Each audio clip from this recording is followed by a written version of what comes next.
Welcome to 5 Go Sailing. In this episode, we explore the beautiful Anstey's Cove whilst catching up with family. We survive anchoring through our first Force 8 storm, and sailing Cadoha saved the day. We've been living off-grid for nearly a week, which is a huge step forward for us, as last year, whilst cruising France, we had to mainly stay in marinas as we had no way to charge our batteries other than plugging into shore power. This time, however, we have a solar farm on our back deck. For those who followed us for a while, you will remember Hugh designing our solar arch last year. Firstly, a wooden prototype that looked somewhat ridiculous, and then we commissioned Mark from Oldham Sheet Metal in Southampton to build it. Mark was fantastic. He went above and beyond, and we can't recommend him highly enough.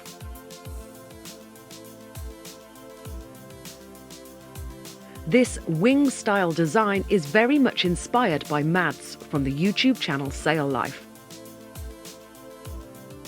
It gives us 2,100 watts of solar when the panels are fully extended, and even when they're folded away for sailing, we still get a whopping 1,200 watts. We haven't had to plug into shore since early April.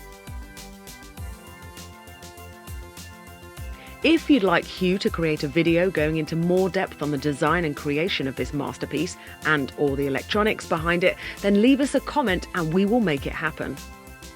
So, with a constant source of power, we should be sitting pretty. Except we'd another restriction: water. We have 4 huge water tanks on Esperance, but we've only recommissioned one so far. This gives us approximately 500 litres. In Southampton, with a tap on the pontoon, we could be carefree, and we topped up once every 4 to 5 days. By living conservatively, aka letting the dirty washing pile up, we can stretch this. But we've been out for 4 days already, so we knew that our time was almost up. Or was it? We had a cunning plan: to fill up our empty 5-litre bottles with water from the cafe and thus extend our stay. But first, time to go and explore. Anstey's Cove really is beautiful.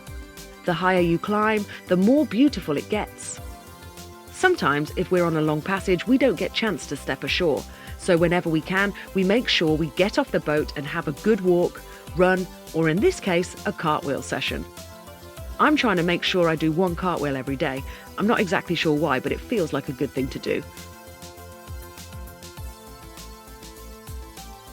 One day, I might be as good as Tilly.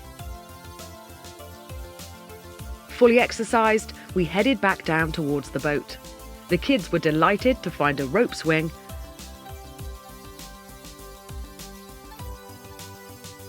and ice cream. Talking of ice cream, we are overwhelmed with the generosity of you guys. We have had people buying us ice cream on coffee or Kofi. I really don't know how you say that. So we'd really like to thank the Anderson clan, Ian Bush, Lynchy, and Bill and Lou. Thank you so much. If anyone else would like to buy us an ice cream, I've put a link here and also in the description.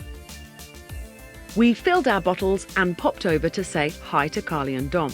Later that afternoon, there was a knock on the side of the boat. It was Carly and Dom who'd come over to lend us their water maker. For those of you who don't know, a water maker takes ordinary seawater, filters it, and then passes it through a special membrane that, through a process known as reverse osmosis, turns it into very pleasant tasting drinking water. It's like magic. Our friends just dropped by and they said that we could use their water filter. It's right there, running. And we tried some in the water earlier and it's delicious, so I'm just going to get it in a cup.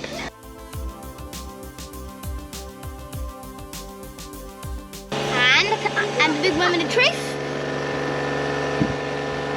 Delish. Yes. Thanks, I'm going to drink. So. Kelly has got me to do a taste test downstairs.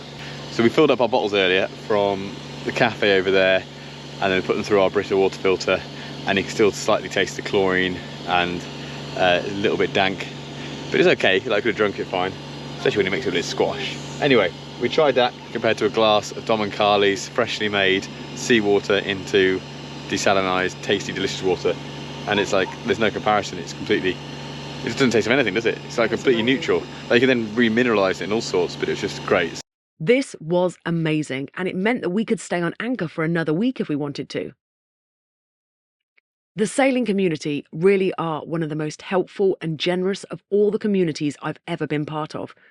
And someone commented that this is because they have time. This is so true. The majority of people are living life at such a high speed that they hardly have time to take care of themselves, let alone help others. But sailors are different. When you sail, you're connected to the world around you. You are governed by the weather and you can't do anything to change it.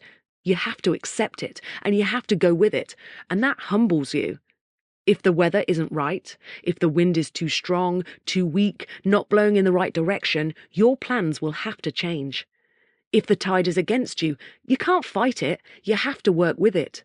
Nature is in charge out here, and there's nothing that you can do to change it. So you learn to be patient. You learn that you can't always go where you want to go at the time you want to go there. You learn to be adaptable. Your whole pace of life slows down and you tune into the present moment. And as a result, you have more time. You look up from your phone. You have time to think, time to be creative, and time to help others. Carly and Dom didn't have to help us.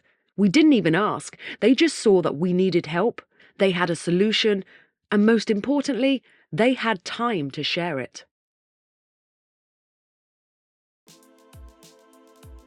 So, to say thank you, Hugh and Tilly sailed over to invite them for dinner. We provided the salads, and Dom brought with him some fresh lobster that he'd just caught. So are they already... Yeah, they've already cut They've in already half. been, what's the dispatch? Dispatch. Yeah, that was the word we preferred. They are in their happy hunting ground now. So they have one that's slicer and one crusher each. Wow, Yeah. Kids, come and look at this. And what's really interesting is you also get left and right-handed lobsters. No. Yeah. Check out his videos on how to catch a lobster. I've put a link in the description. See nice claws there. Wow. And then you just put it a bit of garlic. Yeah.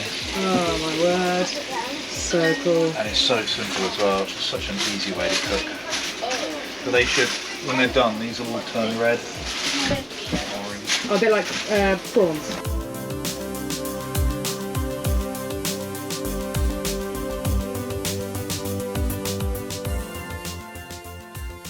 We had such a lovely evening chatting and swapping stories. I want to learn how to catch a lobster now. It was delicious. The kids had such a good time and they kept singing about Carly and Dom and their dog Hank most of the following day. Hank, Carly and Dom. Hank, Carly and Dom. Hank, Carly and Dom. Hank, Carly and Dom. The next day, the weather, as predicted, was not great. But that didn't stop us. My cousins came to visit. They live in Torquay and were the reason that we'd ventured over this way. Hugh went and picked them up from shore in the dinghy, and we spent time inside, sheltering, catching up. But the kids, being from tough stock, wanted to go to the beach. British kids will have a beach day, whatever the weather.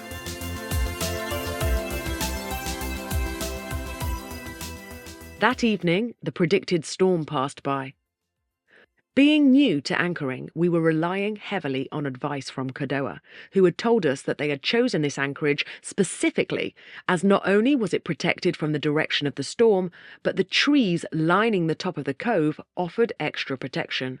It was too dark outside to film and show you how much we were bouncing around, but have a look at this for reference. Look at the rocking. Look at it go. Woo! Hello, I'm a washing machine. Feed me. Feed me some of these clothes which are on the floor which you haven't washed yet because you've got no water or electric. Feed me. This coat hanger. The coat hanger's moving. Has the door rattled? Oh. So Dom and Carly are our reference boat for living on anchor, and they put out a bit more chain, so I just popped out and put a bit more out because I thought, well, they've done it, so I'll do it too. Having said that, I've been logging our position for ages. We've not really moved, so it's all fine. Anyway, I've just been telling Kelly this amazing story. So on my Yachtmaster prep course about 5 years ago, 4 o'clock in the morning, we got woken up by this massive engines. This barge was trying to get off, and it was in danger of pinning us to this pontoon. We had to get our boat out of the way super quick. Marcus and I were outside pretty quick, getting on the pontoon and moving the lines, trying to shift our boat. But we were just in our pants, basically. I was in my boxer shorts, which I sleep in, and I think Marcus may have got as far as putting a t-shirt on, but we were running around at 4 in the morning, sorting out the boat. And it took only about 30 seconds longer, and the other guy on the Yachtmaster course, Simon, who watched our videos, hi Simon, anyway, he was on it. He appeared within about 30 seconds, fully kitted out, full like ocean go, wet, boots, life jacket, the whole lot, like all his gear on. And yeah, so anyway, we got the boat moved, all sorted. Afterwards, I had a bit of a debrief with Simon. I was like, how did you manage that feat of miraculous changing? And he told me his secret. When he got to bed at night, he just took off his salopettes with his boots still in, like the old fireman trick, and left them next to his bunk, ready to go, all folded down. So he proper like fireman did. He just rolled around his bed, put his feet straight in, pulled off his salopettes, jacket on, out the door, ready for action. So anyway, in memory of Simon tonight, because it's so rolly, I thought, well, I'm going to get my gear out ready, so if we do end up getting blown onto the rocks, I can get my gear on quick in the middle of the night, jump to it, and rescue Esperance. I'm completely prepped, mate. Got my boots out, and I've got my old building jacket and some salopettes. Has left the door open though, in fairness. We survived. A peaceful night on anchorage with a force 8 blowing just the other side of the headland. We did some laps of the boat to celebrate.